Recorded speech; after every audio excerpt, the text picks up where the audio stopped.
J'ai un cursus, on va dire, traditionnel dans la formation, un apprentissage après mes 15 ans, de haut de mes 15 ans, classique, en pâtisserie d'abord, ensuite en boulangerie. Ensuite, je suis allé découvrir les chemins de la France par l'intermédiaire des Compagnons du Devoir. Donc je suis compagnon du Devoir après avoir voyagé pendant 7 ans sur les routes françaises et européennes, qui m'ont amené en Belgique, où j'y suis resté 3 ans. Quand on a quitté le cocon familial à 15 ans et que, eh bien, on a la bougeotte, à 27 ans, on ne tient pas en place. Donc j'ai voulu quitter un petit peu l'Europe pour aller voir d'autres horizons, et j'ai eu l'opportunité d'avoir un poste pour l'entreprise Jean Millet à Tokyo, qui ouvrait des boutiques. Donc je suis parti comme chef chez Jean Millet, je lui ai dit je veux bien, je partirai pour 1 an. Bon, j'y suis resté 15 ans. Pendant ces 15 années, eh bien, j'ai en même temps passé le concours de meilleur ouvrier de France, chocolatier, que je n'ai pas eu la première fois, que j'ai eu la deuxième fois en 2007. Donc un concours prestigieux qui m'a ouvert des portes sur l'Asie, sur le monde entier, qui m'a enrichi encore plus de ce qu'est le perfectionnement de soi-même et de notre métier. Entre deux, j'étais dans une école de formation au Japon, au Cordon Bleu. J'y suis passé, donc j'ai terminé directeur de l'école. J'y suis resté 10 ans et j'ai ouvert ma société de conseil ensuite les 5 dernières années au Japon, avant de rentrer ici en 2012 en France pour racheter une entreprise et faire la création de l'entreprise à Vitré, où aujourd'hui on a un labo de production avec 6 boutiques et quelques autres boutiques à venir dans les mois à venir.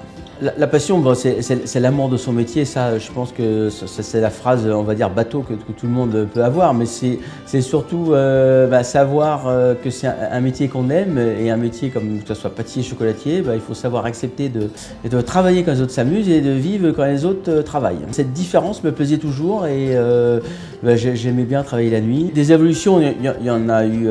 Moi, j'en ai connu beaucoup. Que ce soit les évolutions mécaniques, hein, parce que dans le métier, ce qu'on appelle des métiers manuels. Quand j'ai commencé, on avait très peu de machines dans les labos où j'ai commencé. Aujourd'hui, alors je ne veux pas rentrer dans le côté rentabilité, non. On s'est mécanisé un petit peu, mais il faut ne pas oublier qu'on aura et on restera toujours des métiers manuels. La passion, on n'est pas passionné, on ne peut pas faire ce métier. Une autre valeur qui me regarde pas forcément que moi, mais qui peut intéresser beaucoup, j'aime bien l'excellence. Alors l'excellence, c'est pas, elle n'est pas générale, c'est qu'on a des métiers très ingrats, c'est qu'on doit au quotidien faire plaisir à tout le monde, à tous nos clients. Faire un travail d'excellence au quotidien, tous les matins, eh bien c'est pas toujours évident. Il n'y a pas de petits clients. On va avoir du client régulier qui va venir tous les jours nous acheter un petit gâteau et 3 chocolats. Mais ce client, il est aussi important que celui qui vient à Noël et qui me fait une commande à 10 000 €. Aujourd'hui, ce qui me passionne, c'est de développer mon entreprise. Alors, développer mon entreprise, oui, il n'y a pas que la fabrication des produits, c'est la développer dans la faire grossir, mais qu'elle reste à taille humaine et qu'on puisse garder ce côté artisanal que je veux absolument garder, et surtout avoir d'autres points de vente en chocolaterie. Quand je fais un projet, j'ai déjà un autre derrière qui suit. Donc pour l'instant, j'en ai déjà pas mal pour les 5 années à venir. Après, on va voir.